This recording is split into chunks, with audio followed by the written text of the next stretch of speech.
Hello, everybody. Thanks so much for tuning in to a really special interview with Raven Chain and Adam Gerald. Wow.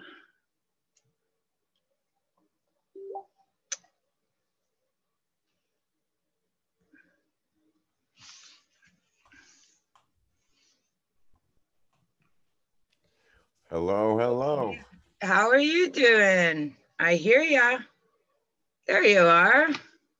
Oh, great shirt. Thank you.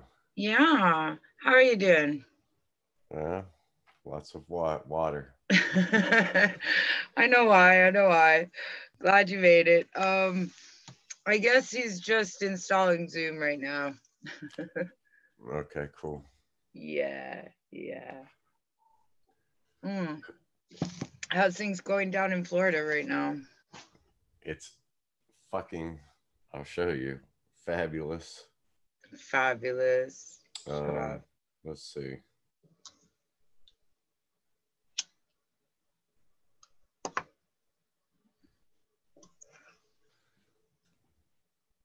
There's the Ugh, temperature. shut up. I don't know if it translates, but it's like minus 20 in the morning here. I So, still can't do the conversion all my yep, time, and that's Celsius, right? yeah, it's Yeah, fucking cold. It's yeah. like you go outside and the saliva and the snot just instantly freezes in your mouth, like takes your breath away cold. Yeah. I mean, I remember those days living up north. No, absolutely not. I miss Florida so much. So much. Oh man. I'm so nervous right now, I can't lie. No need to be nervous. I know. I know it'll go well. It always does. It always does. I know. But I could just edit this part out, right? Sure, you can edit whatever you want. I never do though. Never do. All right. I guess that's better. I still have my joint though. And coffee. That's essential. And coffee, yes. Less mercury. Yeah, I love Yeah, it. yeah, very much so. It definitely applies. Hmm. Uh, so what is your advice for dealing with nerves? Like, do you Dealing get with, nervous before a show? yeah, always.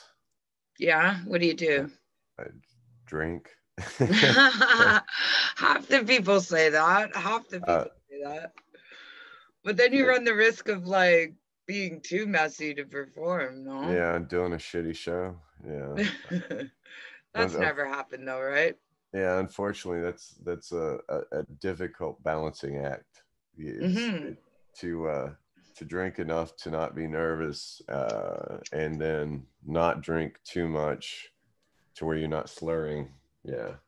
So that's most of the time I will actually perform without drinking. I mean, don't get me wrong. There's been many shows where I've been fucking wasted, but thank God not many of them have seen the light of day in video form. There's a few out there though. I'm like I've actually called the people. I was like, please take that down. That's just horrible. Oh, that's too bad. I guess it's a fine line. Yeah, it's a nerve-wracking thing. I mean, have you ever gone to a concert where they've just been too messed up to even play? Oh yeah. I mean, Sucks, doesn't Manson for one. it? Shit. Yeah, I've I actually seen Manson like stumble around the stage, and about probably four songs in, that was it. He just left and never came back. Here we go. Maybe we won't bring that up. Yeah, well, who knows? Like I Who said, knows? Who knows?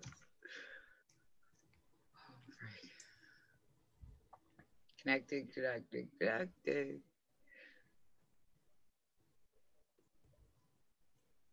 Hello? Hmm. I wonder if he knows you got to hit your little camera button and turn it on. It doesn't automatically turn on. I don't know. All I see is a gray square with his name on it. Yeah, No that's what picture I. yet. He'll figure it out. Connecting. See? This technology is fucking insane. It's crazy, but yeah, it's like when it messes up, it's this stressful thing. Now it says connecting again, so.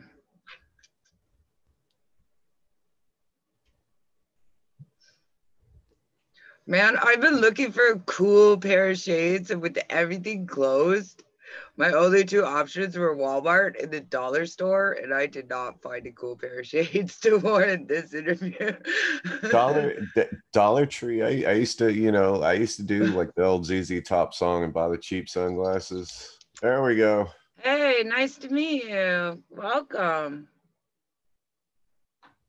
Nope, no audio yet. Got video, no audio. Or is that on your side? Does it make a difference if I do that? Can you hear me now? You have to do sign language. Can you hear me now? I don't think so. Who's making that like blank stare towards Yeah. the right? It's usually the face I make when I'm sitting there like, well, what the fuck do I do? I know, and it's funny. It's like these are only 40 minutes and then they cut me off and it's like 5 minutes is always this. Times 4 or 5 people. That's why COVID needs to hurry up and go the fuck away so you can get a production team in there and I know, do live person interviews. Mm-hmm. I agree, man. I agree wholeheartedly. I want that fancy desk. Oh yeah. Then I know I'm like official, we were talking, right? like we were talking last night. The whole David Letterman Exactly, spread, right? the desk and the nice couch. So people know they've made it, but so also I know I've made it. The desk. We'll just go to a thrift store and get you some old desk. That's fine. Do. Oh, come on. All right, now I hear you. Yay! Now we can hear you and see you. Jesus Christ. It's like I've never worked a computer before. Don't feel Zoom bad. does that to you. This stuff fucks with me the whole time. I got into it. I'm like, what am I doing wrong? And then I looked at the bottom and I got to turn my own camera on. I was like, oh, that's why. Well, it seems like every time I use, oh wait, you guys can hear me, right? Yep. Yeah. Okay. I can't hear myself, so I don't know what the hell is going on. It seems like every time I use Zoom, I have to do like some sort of different settings or something. I don't know. Yep. Yeah. I think it like, it's different for everybody depending what platform you're using. Like I'm on Mac, so mine's through, Apple. Oh, I see. Yeah. We right here are doing a fabulous commercial that Zoom should just automatically sponsor, I think, right here. The easy use us not knowing how to do anything. Anyways, well, how are you, man? Why don't you introduce yourself and who you are? Andy Gerald. I've been a musician since I was around 12 or 13, I guess I started playing guitar, but professionally probably since I was around 25, I guess. Okay. And I'm 42 now, so a long time. I know. Oh, wow. And where are you located right now? Right now I live in Las Vegas. Oh, wow. How are things going down there? Good. I mean, it was weird when the COVID thing first happened. Like they literally just shut the whole strip down, so it was just like post-apocalyptic looking movie. Like it was crazy. Because normally when, like, it doesn't matter. Like a lot of people say, oh, this is the season for Vegas and blah blah. But in reality, like if you go down to the strip at any time of year, it's completely packed. Yeah. I mean, there's no. Yeah. There's no, I mean, it's just people walking all over the place. And yeah, when you drove down there, it was crazy to just see no one walking down the street. I'm sure Tampa, Sean's same thing, but Toronto has the longest street in the world, Yonge Street, and it was just eerie to stand there because never before. And I would try this to try to go somewhere, anywhere in Toronto and be alone. And not have anybody in your view at all. There's always somebody. It was Yeah. impossible to do, and it was a really creepy feeling. I agree. I think that's one of the biggest thing that's affecting people during this pandemic, or whatever you want to call it, is just the fact that it's really bringing awareness to how connected we are to people, even if we feel like we're disconnected and like to be alone. The fact that when it's pushed on you, it's a very eerie feeling. It's very humbling. Yeah, I made a just a stupid comment in one of my friends' posts the other day that I said I want to start hating people in real life again,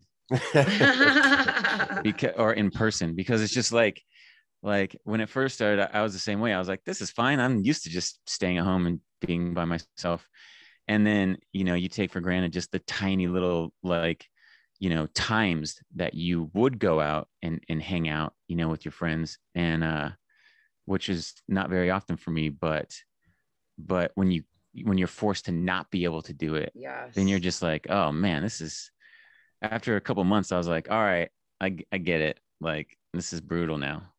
But So, Vegas is like pretty much starting to open a little bit normally. I guess the numbers have gone down a little bit, and they're like my wife, for example, she just got her second dose of the vaccine yesterday. So it's starting to roll out. yeah. Mhm. Um, down here in Florida, You guys have just ignored it dude, altogether. yeah, Completely. this is like the Wild West down here, and Yeah. I have to say, my wife is a doctor, so I'm not like just spitting in science's face, but I think I think there is a bunch of fudging of the numbers out there that has led to more fear probably than it is warranted. I mean, obviously, it's a real virus. It's making people sick. It has, at least assisted in killing some people. So we can't discount that. But Yeah, I dude, mean, I think when you look at just the cases, I guess that giant number is terrifying. Yes. um and and whether it contributed 100% or even 20% to deaths, if it had anything to do with someone dying, then that, and they wouldn't have died otherwise, then I mean, you have to count that, right? I mean, yeah, I don't think there's a lot of COVID, just, oh, this person died from COVID. It's like they had the virus and it made them sick, and it made something else more complicated, right. which led to their death. Comorbidities. Yeah. Yes. So I mean, regardless, it's like I still haven't gotten it, and pretty much everyone I know has had it. And I mean, even my wife had it like a while ago, about probably 6 months ago or something. But it was so mild Mhm. that it was like she had symptoms for basically like a night.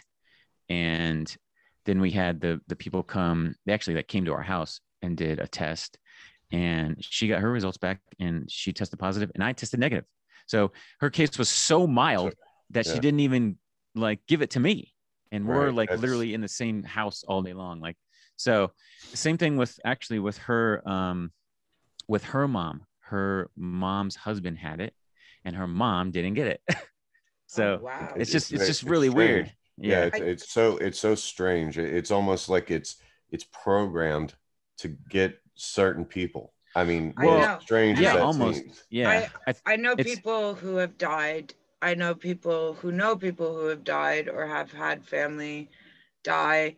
And I think it strikes a different chord when it becomes a yeah. reality to you personally. Um, I also am just wondering how, Florida is opening wide up, and I Oh, we've think been open. We've been been Yeah. wide. I don't open, think they ever right? closed. And now I'm stuck in Toronto where they've had this wishy-washy shutdown of things, right? So it's like we had a curfew, we had, everything shut down but the pharmacies and Walmart. And, it's like you have to do one or the other, completely shut down or stay open so it runs through the populace, I think. Yeah. Well, I don't think they should just let it run through the populace because that would kill a lot more people. But um, the problem is that like shutting down the whole economy and the government, like in America at least, the government not helping anyone with helping pay their rent or doing any of that stuff. You can't do that. Someone has to work, right? I mean, Yeah. people have to pay their bills and and so there's no way to I think the countries that did just completely shut down, well, their governments subsidize everyone and gave them money to pay their rent and pay their bills and blah blah blah, and it seemed to work. At least it worked a little bit better. But America's weird though, because it's just like one shut half down America would be I just don't know. I don't even know if that's even possible. I mean, Vegas did it. Vegas did it for a little bit, basically shutting down the strip and everywhere. And people went bonkers. And the governor basically had to sort of like open things up as far as like, okay, well, you can have 20% capacity, right? So that's what he started to do. And if the numbers kind of stayed the same, then he sort of like went up a little bit, and the numbers went up, of course. And then he had to shut down stuff a little bit. And he kind of did this back and forth thing until it sort of leveled itself out. But I mean, you notice the trend every time he opened stuff up, the numbers would go up. Obviously, I mean, that's like, of course. But once they did the mask thing, they did a mandatory mask thing in Las Vegas. And once they did that, it really helped. At least it helped the cases for sure. But now I actually just read today that I think 3 or 4 of the casinos are going to be 24/7 again. Oh, wow. Because the numbers have steadily gone down, and like, I guess the trend. And I mean, with the vaccine and stuff, people getting it, even though it's not going to the general public, if you're vaccinating, anyone in the public, at least those people, aren't getting it. So, and spreading it. So, I mean, we'll see what happens. I'm hoping that by the end of the summer, the majority of the general population will have the vaccine. And it looks like it's on par for that. At least I know down here, the vaccines are going like crazy. I mean, that's another thing. Our governor did keep things open, but he's also made it a point to get as much of the vaccine here as possible. I know, like I said, my wife, she is swamped. I mean, swamped with the people coming in to get vaccines. And so your wife probably got it like a few months ago, right? Or like what? Actually, the strangest thing is my wife and I both got it like last year around February, March, like right as it was starting to come out. I meant the vaccine, but yeah, go ahead. Oh no, dude, I hate needles. I'm not getting a vaccine. This is a topic that Sean and I have talked about a couple of times on the interview show, his feelings about the vaccine. And I think it comes down to this. You're either taking a risk with getting sick or having complications from the vaccine, something that isn't truly tested 100%, or you're at risk for catching a virus that may make you sick. And it's a choice, of. Yeah, that's tough, because I feel there are a lot of people who are very afraid of it.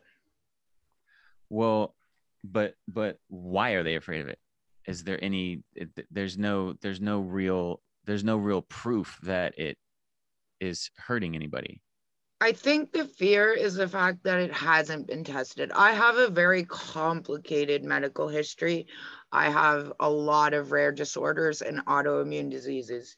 So something like that could really wreak havoc on me. I'm kind of afraid. That's true. Right? That's true. And I feel like that's more warranted, I think. But I mean, also but just too, in general, people are scared of everything and nervous and scare everything. Yeah.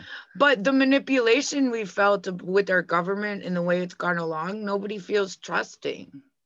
Well, that's fair. I mean, I'll give you that. Which is terrible.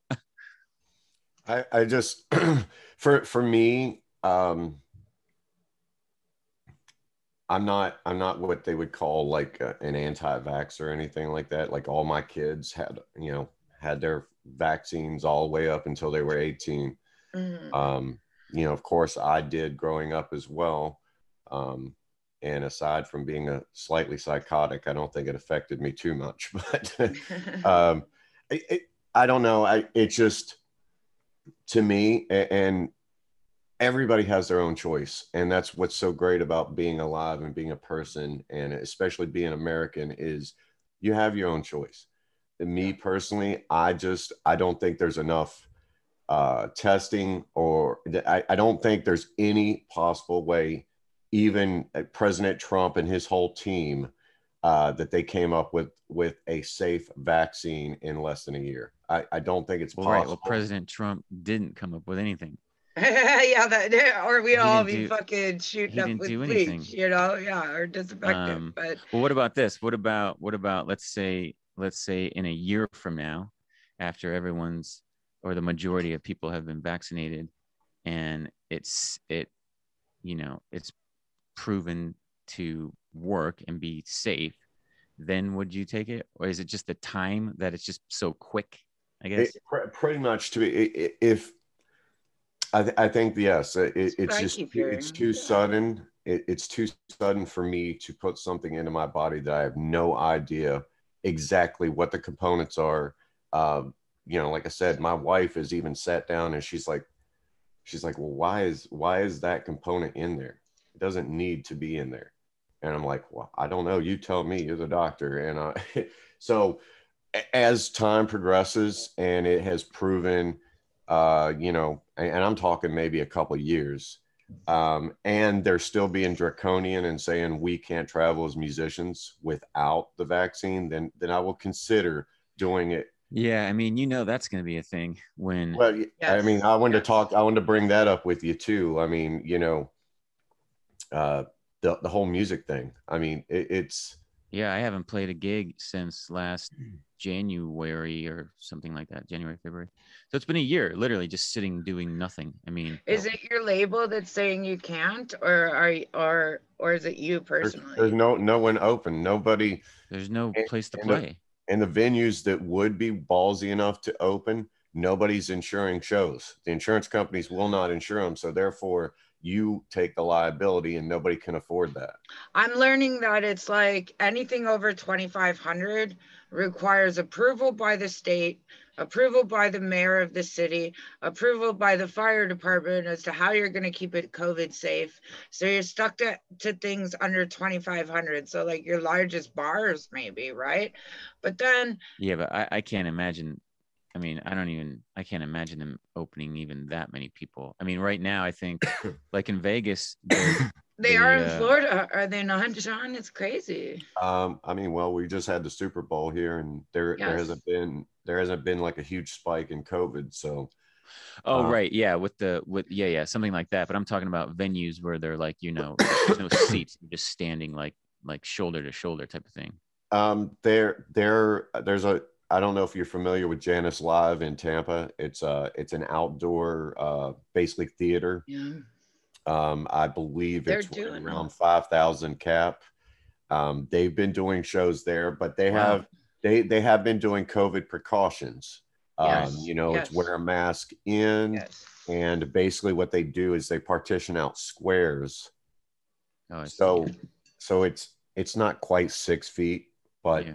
you're in these squares. But it was pretty packed. I mean, I've How been many trying how many people were at the Super Bowl? That was a lot, right? a I lot, mean, I a lot. I think 100,000. Yeah. Oh my God. So, I Yeah. mean, this is what I mean. This is happening in one part of the country and not the other. It's very, very frustrating. You know what I mean? But as an artist, would you say go from where you are to Florida, quarantine for 2 weeks to play a show that's only got a few thousand people max?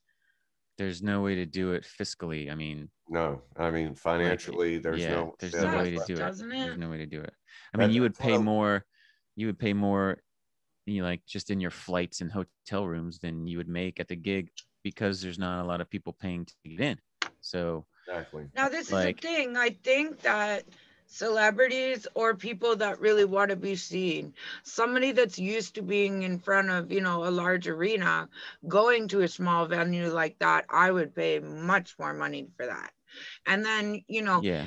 if it was known really to the general public as to what's happening to the music industry and what's happening to the artist, and truly that just because you have a YouTube video up doesn't mean you're a fucking millionaire.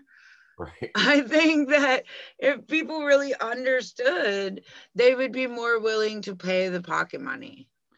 Well, you're right, but I still don't think I mean, that might be okay as like a couple one-offs, but like a lot of times on like a bigger tour, like, you know, you would play big venues and small venues, and it would kind of all even itself out, right? To where Right. like you might not make as much in those smaller venues that you do kind of just these one-off shows, but you would make it up in at the other shows.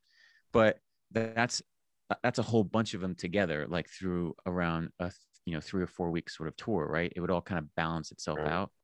So it would be tough to kind of just do these one-offs unless if you're like an already established act where you feel safe going and playing.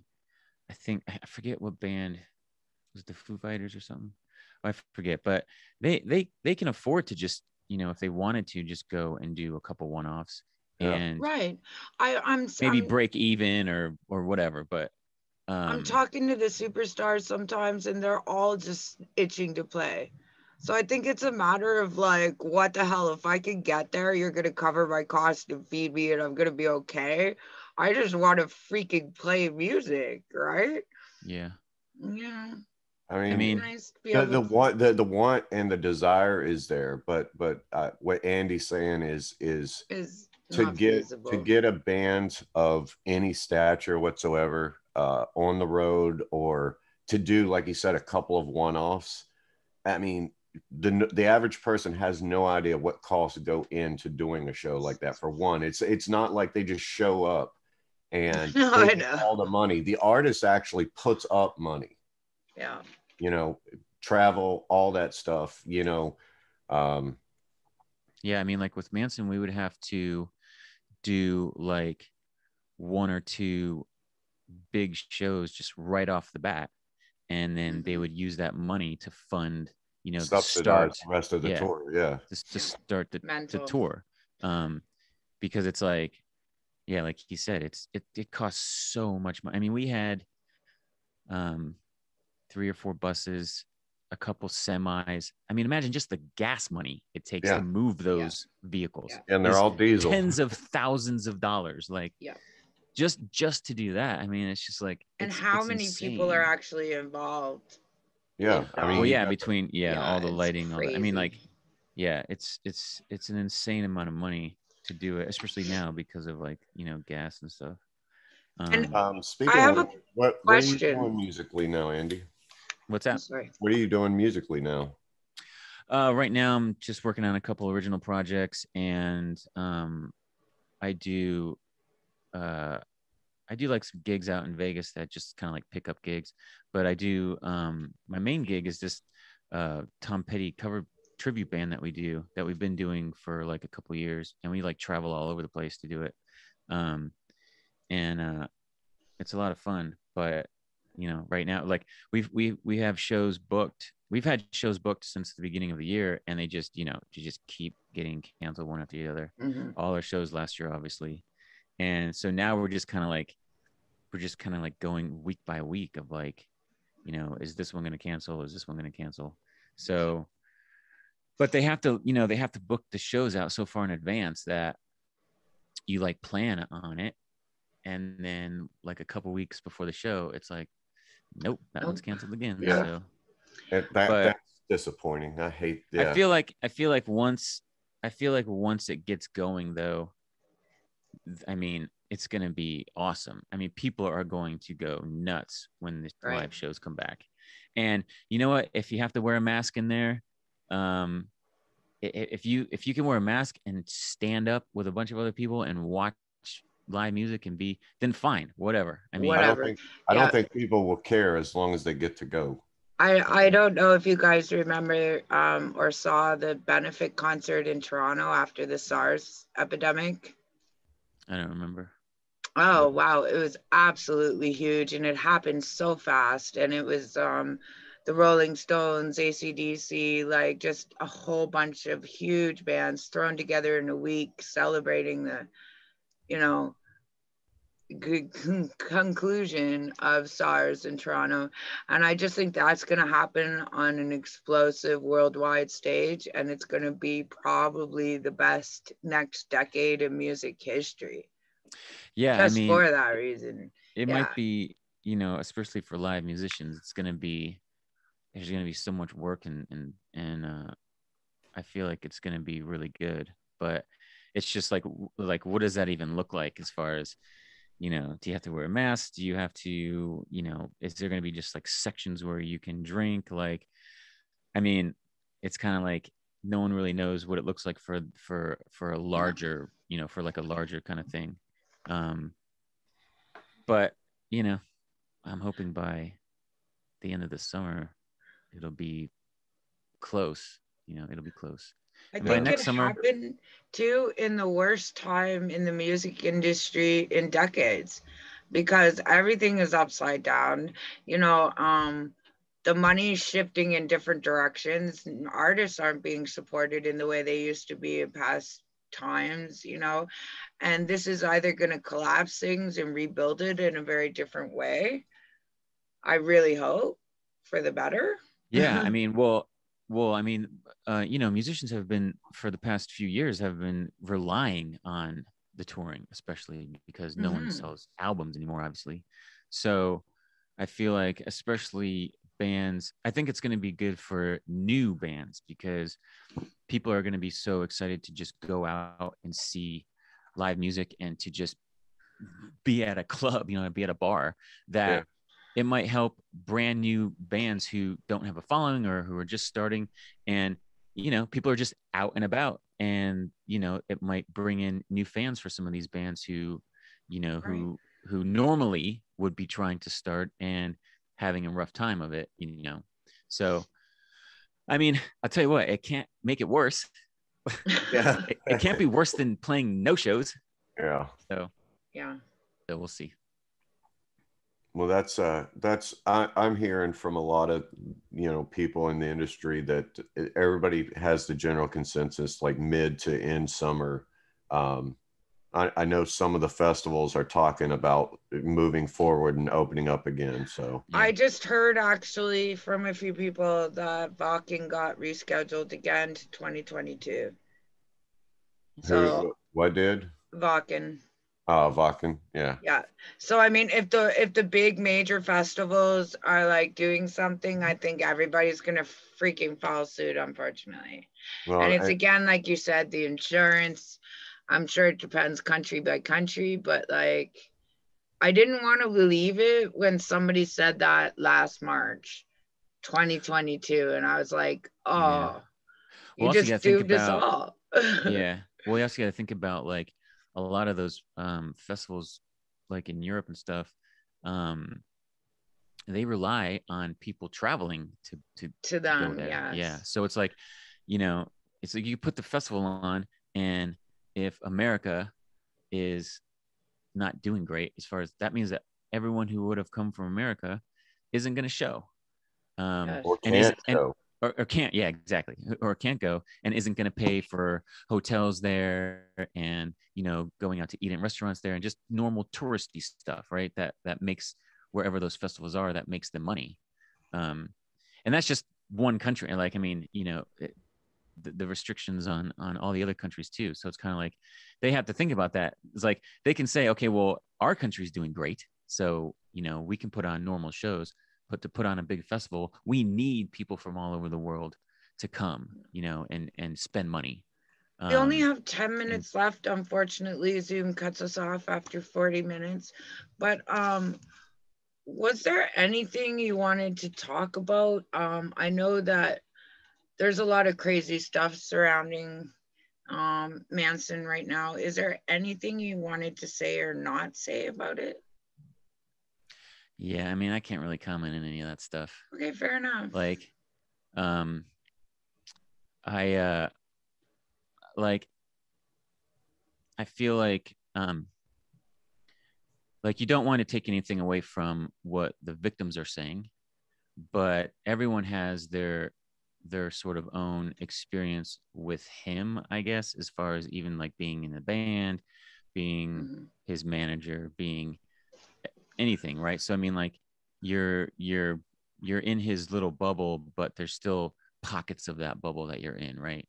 So I never I was never around him when he was at his house ever. I never went to his house because I didn't live in LA.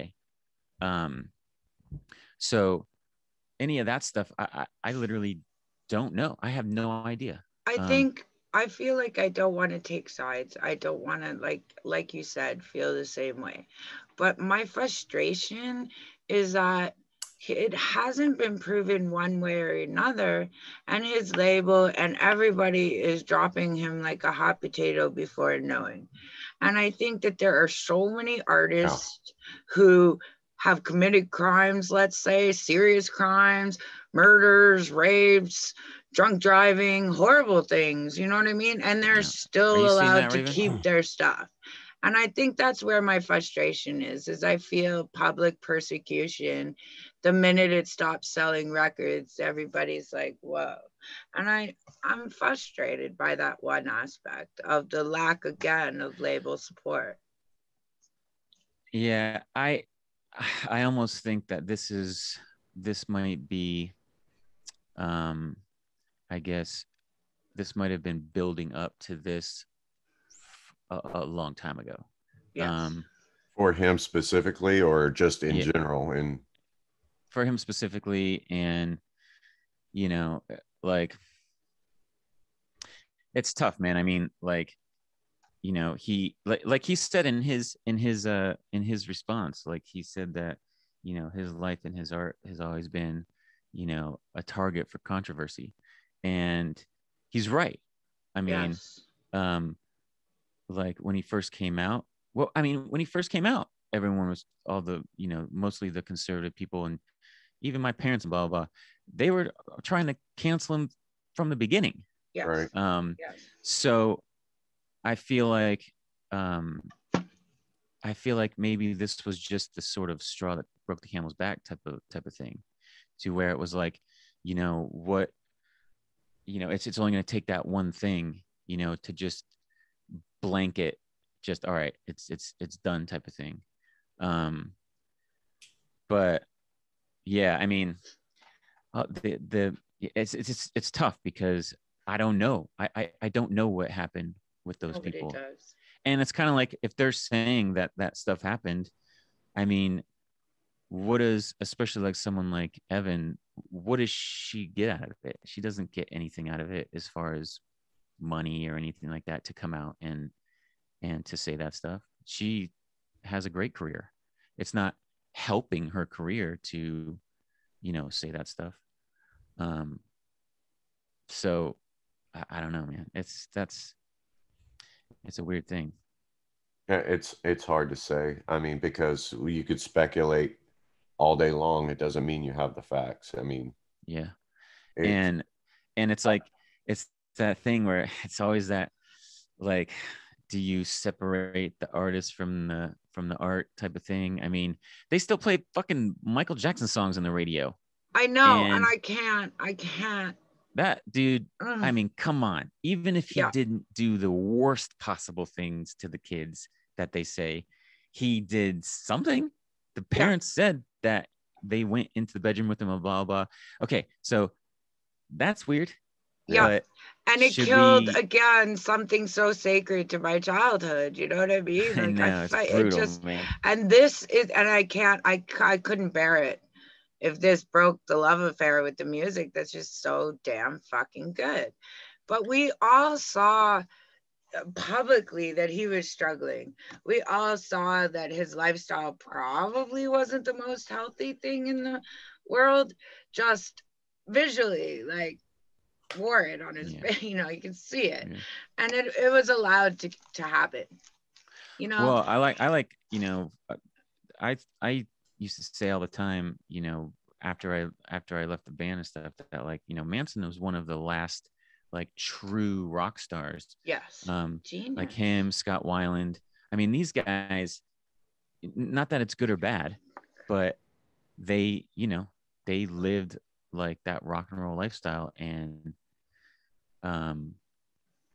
it eventually will catch up to you, if not by Yes. killing you, at least Yes. by deteriorating your health and your mental, you know, your mental health. And how many people have we lost? How many people that we, after it happens, cry and the whole world goes, what the fuck could we have done? Yeah. But the people in control of you, your managers, your friends, the people making money off of you should at least be the ones taking care of you. And this is, Yeah, but I usually think, usually it's the opposite of that. Right. They're the ones. They're the ones yeah, but I fueling the. mean, Yeah, they're the ones no, feeling like, it. Yeah. this is the what I hope to God changes again with the complete collapse and rebuilding of the music industry. The responsibility of what you're doing to somebody as you make them a superstar. Wait, I Well, mean, you have to sorry, go ahead. remember that, you know, Manson, Brian is a real person.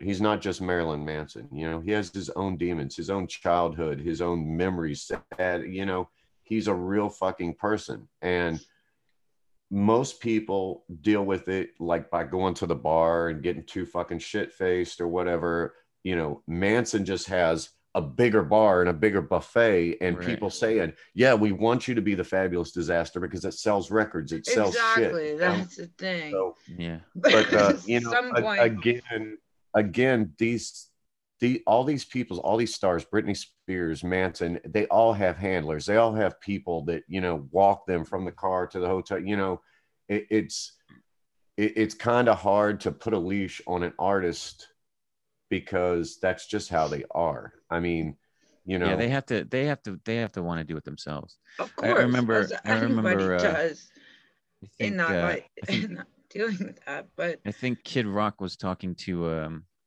he was talking to Howard Stern, and he was saying how, you know, once he made a bunch of money and stuff, he had like, you know, people at his house like taking out his garbage and cleaning and blah blah. And eventually he was just like, it got to the point where she's like, I'll fucking take out my own fucking garbage. Like, you know, like I just live my life. Like, you know, when I'm at home, I'm just that's what I do. I fucking clean the dishes.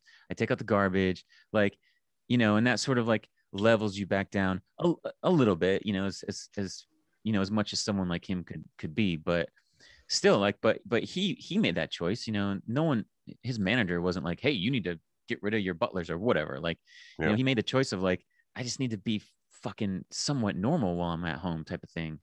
Yeah. And for some of them, it's just, it's harder, you know. It was great talking to you. It looks like we got less than a minute. I don't want to cut you off, just blank screen.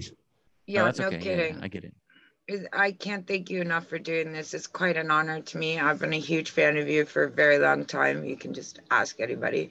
But is there anything you'd like to say or leave off with?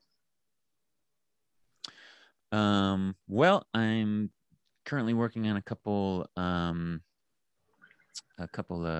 original projects, and when those come out, maybe we can do another one of these and kind of just use that to promote something, because I don't really have anything to promote right now, so it's just more of just us chatting, which is cool. Like yeah, this was cool. It actually, the other one I did, I just did another one, which is funny because I've never done podcasts or anything like this before, and then all of a sudden now they're just like popping up. But the other one I did was just with one person, which was cool, and him kind of asking questions. But this was actually a little bit more fun because it's like three of us just kind of chatting. Yeah, I love Kelly's format. I was telling her that her format of just hanging out and you know, having like-minded musicians and people with